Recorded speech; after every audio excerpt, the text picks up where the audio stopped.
네, 안녕하세요. 리바이버입니다. 아반떼 페이스리프트의 디자인이 공개가 되었죠. 그래서 아반떼 CN7 하이브리드를 타고 있는 입장에서 이번 페이스리프트 디자인에 대해 한번 이야기를 해볼까 합니다. 먼저 저는 이 헤드램프를 낮추고 좌우를 길게 한 로우 앤 와이드를 최대한 살린 디자인을 보자마자 바로 떠오른 게 기아 K5였습니다. 그리고 헤드램프의 레이아웃이라던가 헤드램프와 에어 인테이크 상단에 일자로 이어진 이런 느낌은 폭스바겐의 파사트가 떠오르기도 했고요.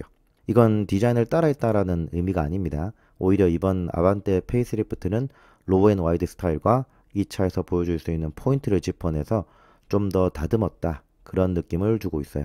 이전 세대에 비하면 범퍼 라인을 기준으로 위쪽은 차분해지고 중후한 느낌이라면 아래쪽은 좀 더 우악스러운, 좋게 표현하자면 스포티한 느낌이 있는 것 같습니다. 자동차 디자인 트렌드가 게다가 대한민국에서 가장 무난하게 추천하는 준중형급 세단인 아반떼가 이런 스포티한 디자인으로 나왔다는 점은 그만큼 소비자들의 선호하는 트렌드도 상당히 젊어졌다는 것을 의미하는 것 같습니다. 저희 어머니도 지금 아반떼 CN7을 타고 계신데 연세가 60 중반이 넘어가지만 오래된 차들처럼 디자인이 둥글둥글한 것보다 날카로우면서도 세련된 인상의 신형 아반떼 디자인이 마음에 드신다고 하시는 걸 보면 전 연령대에서 바라보는 디자인에 대한 요구사항이 좀 더 젊어졌다는 것을 느낍니다. 뿐만 아니라 현대차 소나타가 같은 등급인 기아 K5에 비해서 판매 실적이 밀렸던 이유가 디자인이었다는 점에서 이번 아반떼 페이스리프트는 기존의 디자인의 완성도를 더 높였다는 느낌을 받았습니다. 디자인 외의 기능을 얘기해보자면 전방 카메라가 추가된 것을 알 수 있는데 사이드미러 밑에도 볼록 튀어나온 걸 보면 여기에도 카메라가 있는 것 같아요. 이 말은 결국 서라운드 뷰를 지원하는 것 같은데 옵션이 더 추가되는 건 풀옵션을 선호하는 사람들에게는 좋겠지만 괜히 이 옵션이 생기면서 최고 등급의 이 기능이 기본으로 적용돼서 불필요하게 가격이 높아질 수도 있고 정말 필요한 필수 옵션을 누군가에겐 필요 없는 서라운드 뷰랑 같이 묶어서 옵션을 구성할 수도 있다는 점에서 저는 좀 부정적으로 봅니다. 소렌토 같이 기본 가격이 높거나 크기가 크면 이 서라운드 뷰 기능은 정말 유용한데 아반떼 같이 사회 초년생이나 첫 차로 추천할 만한 그런 기본기가 좋고 크기가 작은 케이스에는 그렇게까지 필수 옵션은 아니라고 생각되거든요.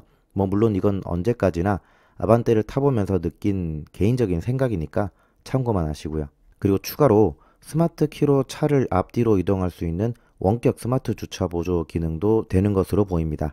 지금 아반떼는 앞뒤 4개씩 총 8개의 근거리 초음파 센서가 있어요.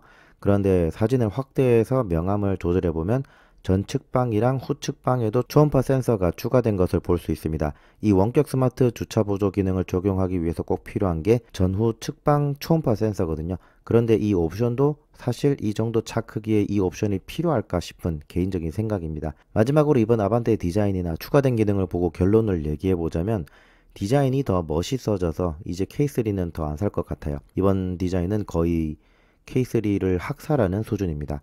게다가 K3는 3세대 플랫폼도 아니잖아요. 안전이나 운전 성능 모든 면을 따져볼 때 같은 등급에서 몇백만 원 차이가 나는 게 아니라면 좀 더 비싸더라도 전 아반떼를 살 것 같아요. 그리고 만약에 제가 아반떼를 사지 않았고 기존 모델과 페이스리프트 모델 가격이 동일하다는 전제하에 디자인만 본다면 저는 페이스리프트를 선택할 것 같습니다. 하지만 전제를 한 것처럼 가격이 동일하다는 건 있을 수 없는 일이겠죠.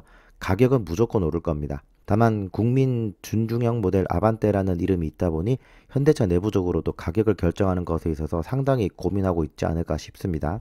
한때는 신차를 받기까지 대기 기간이 한참 걸렸는데 지금은 금리가 상당히 올라서 자동차 구매가 줄어드는 상황이기 때문에 다른 차종들에 비하면 가격 상승을 최대한 억제하는 방향으로 가지 않을까 예상이 됩니다. 그리고 아반떼 하이브리드 오너로서 현대차에게 좀 쓴소리를 해보자면 이번 페이스리프트 모델의 디자인의 완성도가 높아졌다거나 옵션이 추가된 것 다 좋은데 기본기부터 좀 더 완성도를 높여 나갔으면 하는 바람입니다. 지금도 차선 유지 보조가 상당히 불안정하다던가